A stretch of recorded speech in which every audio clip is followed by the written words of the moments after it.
Hey, my friend, what is your body trying to tell you? When you feel all these symptoms in your body and sensations, what if the body is not trying to betray you? What if the body is trying to communicate with you?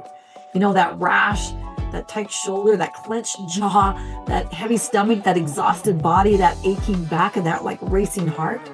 What if some of those things are not just annoyances to silence, but they're messages for us to listen to? Now, before you go anywhere, let me say this clearly. I am not saying that every symptom we have in our body we caused. I'm not saying that if you just think happy thoughts, everything in your body is going to be cured. That's not it at all.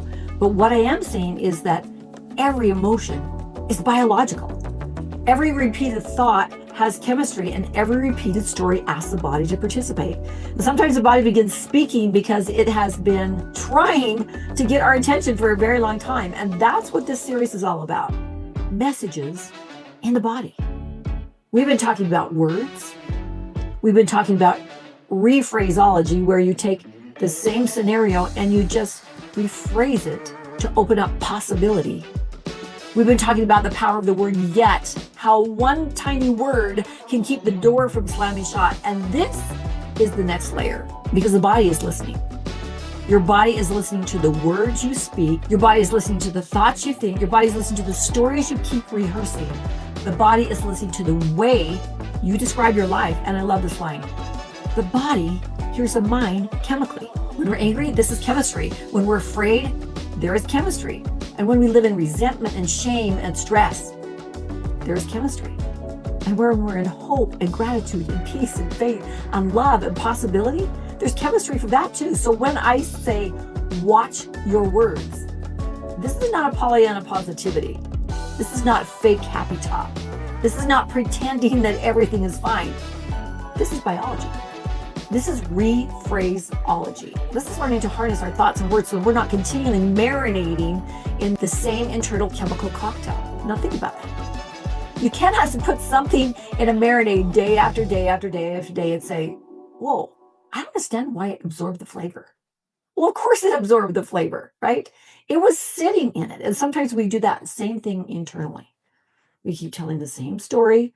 We keep rehearsing the same wound. We keep replaying the same betrayal. We keep describing the same limitation. I can't. I'll never. I'm stuck. I'm exhausted. Nobody listens to me. I'm so stupid. I'm not good enough.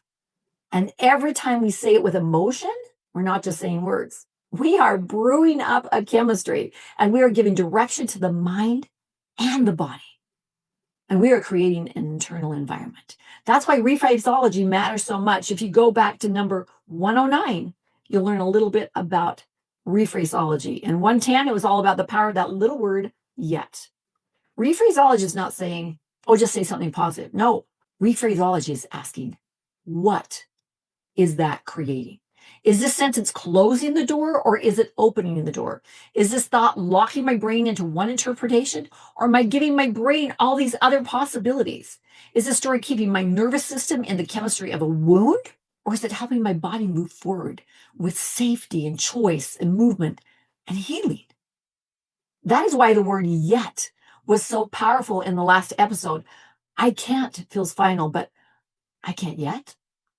It gives the brain the next step, right? I'm not confident feels like identity, but I'm not confident yet gives the brain permission to practice. I don't know how can feel like a dead end. I don't know how yet opens the door to learning. So now I want to ask, what happens in the body when the door stays closed? And what happens in the body when the door cracks open?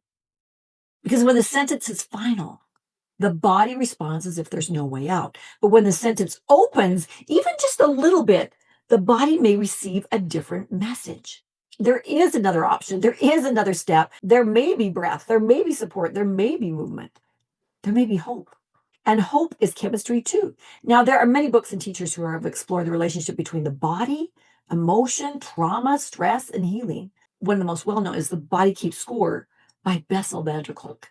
Another is When the Body Says No by Gabor Mate. There's also Feelings Buried Alive, Never Die by Carol Truman. And an older book I have used, very much a psychological book, is Messages from the Body by Michael J. Lincoln. Now I want to frame this carefully. Some books in this area are more scientific, some are more symbolic, some are more philosophical, and some are experiential. So I do not use them as a diagnosis. I do use them as inquiry, getting curious, as a journaling prompt, as a doorway into asking better questions. Because sometimes we can only ask the physical question, like, what cream should I put on it? Or what pill should I take? And how do I numb this? Or how do I stop feeling this way? Or how do I get relief? And hear me very clearly. Relief matters, right? Medical care matters. Good doctors matter. Therapy matters. And body work matters. And blood work and sleep and food and movement and hydration and sunlight. All that matters. But sometimes there's also a deeper question. What is my body trying to tell me? What emotion have I been living in? And what story have I been retelling? What have I been carrying? What have I been swallowing? What have I been unable to say? And what have I been pushing through? I had an experience years ago that shaped the way I think about this. There was a young man, about 27 years old, who was living in my home and helping me as an au pair for my children. He had rashes all up his legs. And one day he asked, do you have an oil or an ointment that I can use? And I said, yes. And I also said, and you may want to do the emotional work around that. And he kind of brushed me off and said, yeah. And I get that. Because when something is physical, we want physical relief. We'd always want to think that, oh, wait, there may be another layer to this.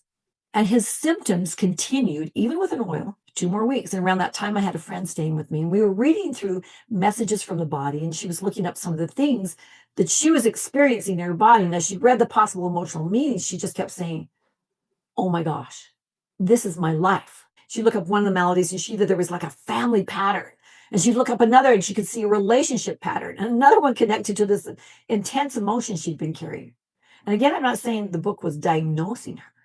I'm saying that it gave her language to be able to ask some questions. And sometimes that's what we need, not blame, but a question, and not fear, but curiosity, and not a diagnosis, but maybe that doorway to just maybe step into. So I took her through an emotional release process that I use in my Level Up curriculum. It's a journaling and subconscious inquiry process where we identify the emotion, we go down into the subconscious, and then we ask, where did this begin? Where did I learn this? We're looking for a root, right? The root of why this emotion is so intense in our body. Where is this rooted? And what is the story that is still alive inside of me? What do I need to release or reframe? And my favorite word is transmute. Where do I need to take this story to a higher level? And the young man that was living with me was listening. The very next day he came to me, he goes, will you teach me that process?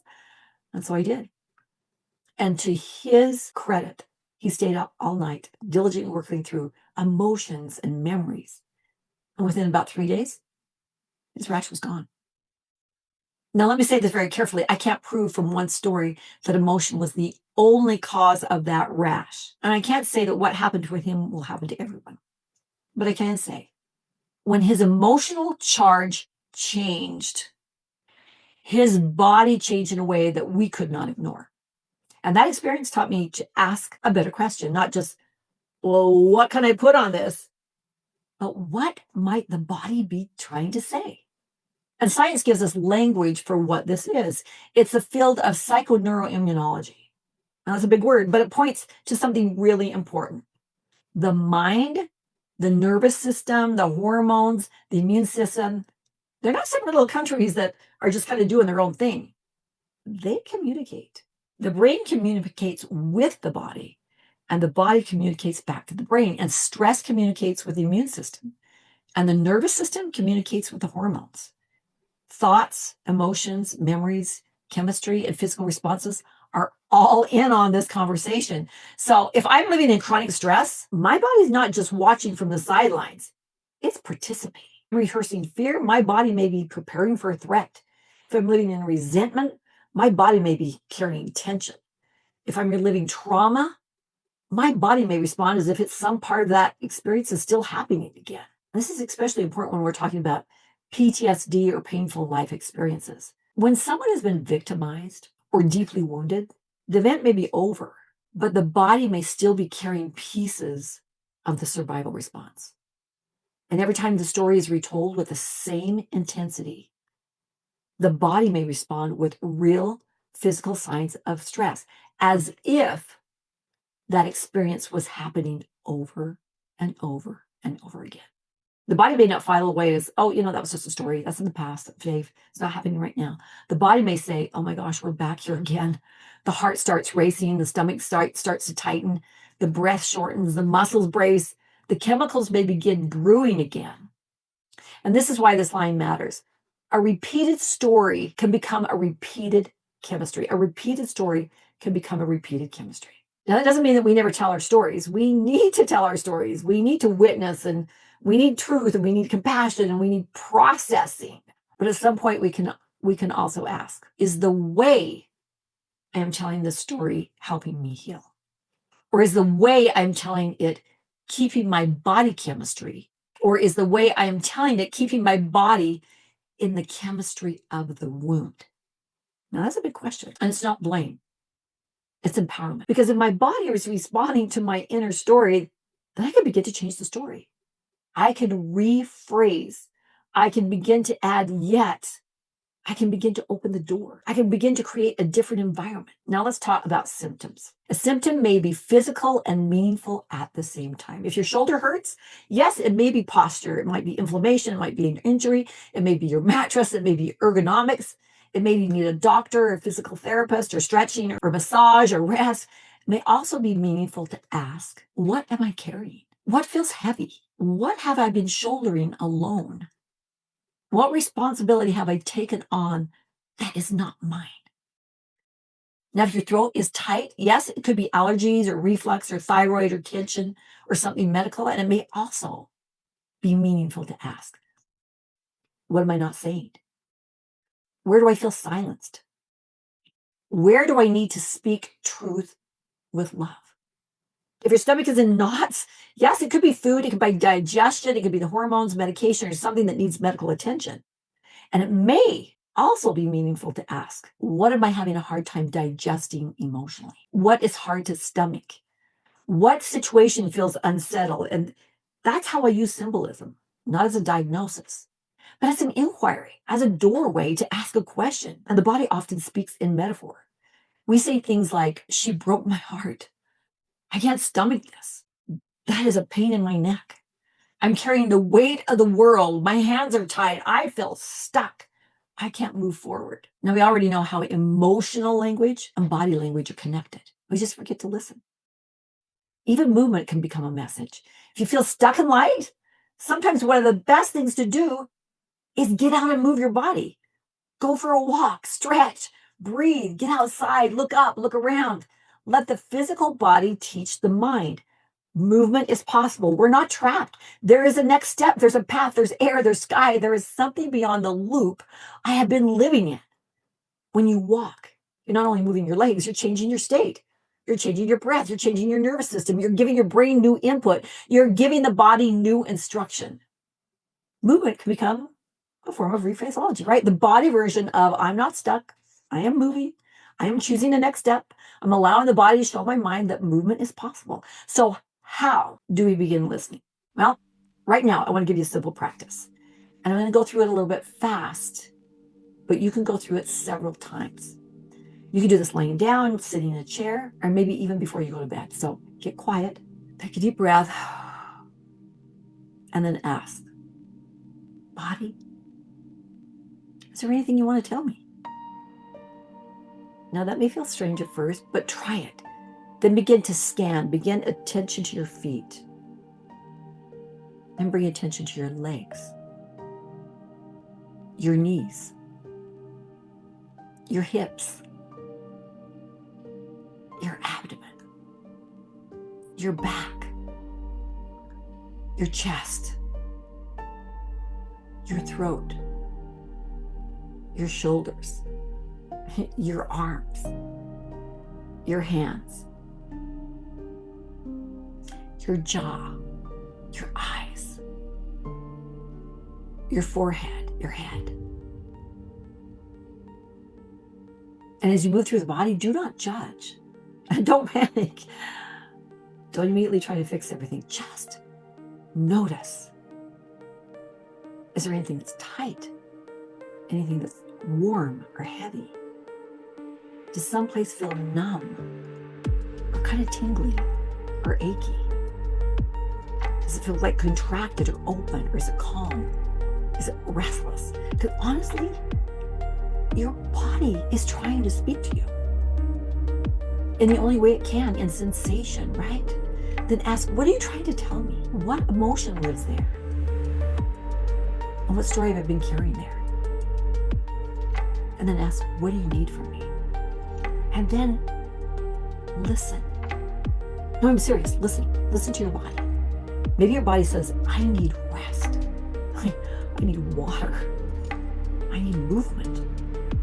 I need some sunlight. I need you to stop talking to me like I'm an enemy.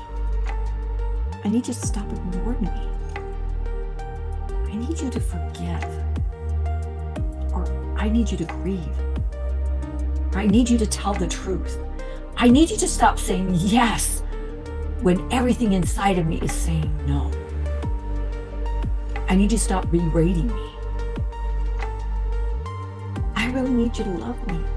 This is tender work because for many of us, our body has been treated like a misbehaving child.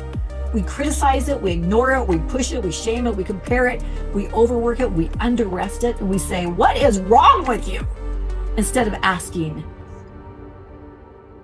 what are you trying to tell me? Now imagine a child in your home who is constantly ignored, criticized, shamed, pushed. Eventually that child is going to get louder, right? That child is going to act out, and that child would try to get your attention. Sometimes I wonder if our body does the same thing. Before the body screams, it whispers. Before it forces us to stop, it may ask us to slow down. So what if this week we stop treating the body like the enemy?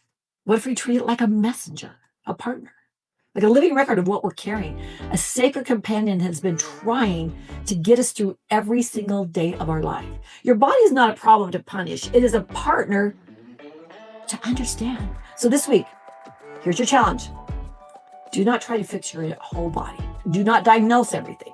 Do not get afraid. Just listen. Pick one sensation, one area, one signal, one recurring message, and ask, what is this trying to tell me? What emotion have I been living in? What story have I been retelling? And what words have I been speaking over myself? And what chemistry, this is a good one, have I been marinating in? And what would love say? What would rephraseology sound like? What is one next step? And maybe it's medical care. Maybe it's rest. Maybe it's journaling. Maybe it's prayer. Maybe it's walking. Maybe it's forgiveness. Maybe it's asking for support. Maybe it's speaking truth. And maybe it's changing the sentence. Maybe it's simply saying, I'm listening now. I'm listening now. I'm safe enough to hear the message. I'm willing to care for my body differently.